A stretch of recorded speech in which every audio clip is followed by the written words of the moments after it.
tunaendelea na somo letu serious ya kuhusiana na virusi vya ukimwi.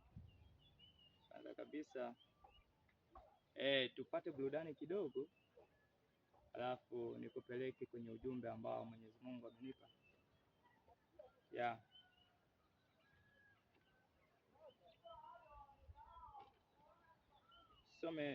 Tuimbe nyimbo nasema Yesu nakupenda, Bwana Yesu nakupenda, Yesu nakupenda, Bwana Yesu nakupenda, kama vile wewe ulivyonipenda kwanza nakupenda, kisha tena ukautoa uhai wako nakupenda Yesu.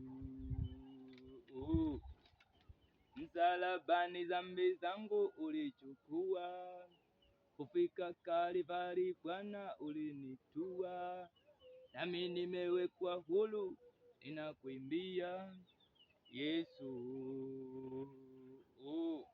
Haleluya. Okay, Bwana Yesu apewe sifa. Mungu alikuja msalabani kukutafuta mwenye dhambi, kukutafuta mwenye mateso. Mmoja wapo ni wewe mtazamaji wangu ambayo ulinitumia message ukasema una shida ya virusi vya ukimwi, ama jirani yako ama rafiki yako. Utakapoipata video hii na clip hii mpelekee. Siku wa leo nilipokuwa kwenye mlima wa maombi, Mwenyezi Mungu amenifunulia jambo, ameniambia mwezi huu itakuwa ni mwezi au itakuwa ni majira ya surprise. Mungu atakusurprise kwa kupona virusi vya ukimwi. Mungu atakusurprise kwa kuwekwa huru. Mungu atakusurprise wewe mpenzi mtazamaji, utakayetumika baraka kumfikishia ujumbe rafiki yako au ndugu yako mwenye shida kama hiyo kupitia video hii inayorushwa moja kwa moja kupitia Facebook, WhatsApp, Instagram, Twitter na Zoom. Mungu atakusurprise kwa kufikisha ujumbe kwa huyo mtu mwenye shida ya maambukizi ya virusi vya ukimwi. Cha kwanza kabisa, kuna vitu vitatu ambavyo vinaweza kumpelekea mtu akapona virusi vya ukimwi au vinne. Cha kwanza, ili upone virusi vya ukimwi, tutasoma kitabu cha Mithali 30:24. Kinasema kuna viumbe vinne duniani vilivyo vidogo lakini vina akili nyingi sana. Cha kwanza, mtu ili apone virusi vya ukimwi lazima awe na akili.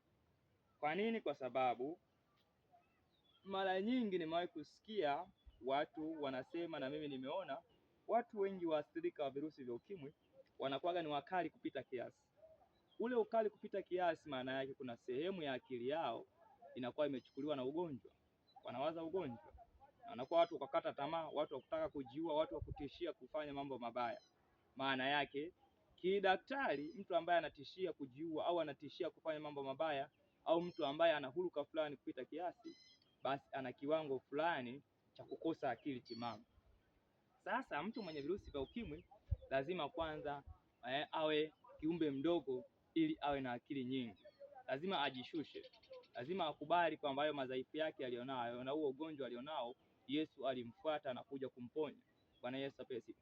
Sasa anaweza kupona kabisa, lakini akikubali kuwa kubadilika na kuwa mnyenyekevu mbele za Mungu.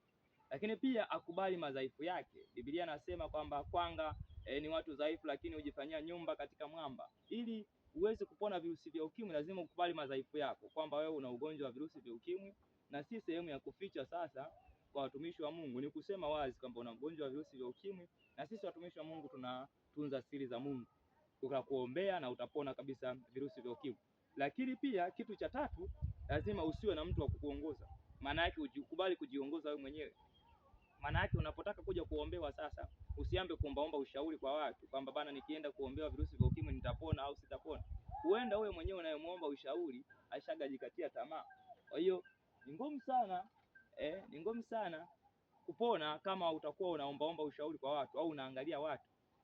Sisi tupo katika mitandao ya kijamii, lakini nipate inbox basi WhatsApp, nitumie message. Mimi mtumishi na shida hii, naomba niombe. Mimi nitahifadhi taarifa zako. Najua kwamba ili mpaka pale utakapopona wewe mwenyewe ukaniambia umepona, ndio naweza nikashuhudia kwamba huyu mtu alikuwa na virusi vya ukimwi akapona. Bwana Yesu apewe sifa. Sasa unaweza kupona. Kwa hiyo usiwe mtu wa kuombaomba ushauri. Kumbuka maisha haya, kila mtu ana njia yake. Mtu atakuja peke yake na ataondoka peke yake kwenye ulimwengu huu. Kwenye dunia hii sisi sote ni wapitaji. Kwa hiyo usianze kumshirikisha mtu mambo yako ya ndani kabisa, kumuomba ushauri kuhusiana na virusi vya ukimwi. Asante na unifuatilie katika episodes zijazo. Mungu akubariki.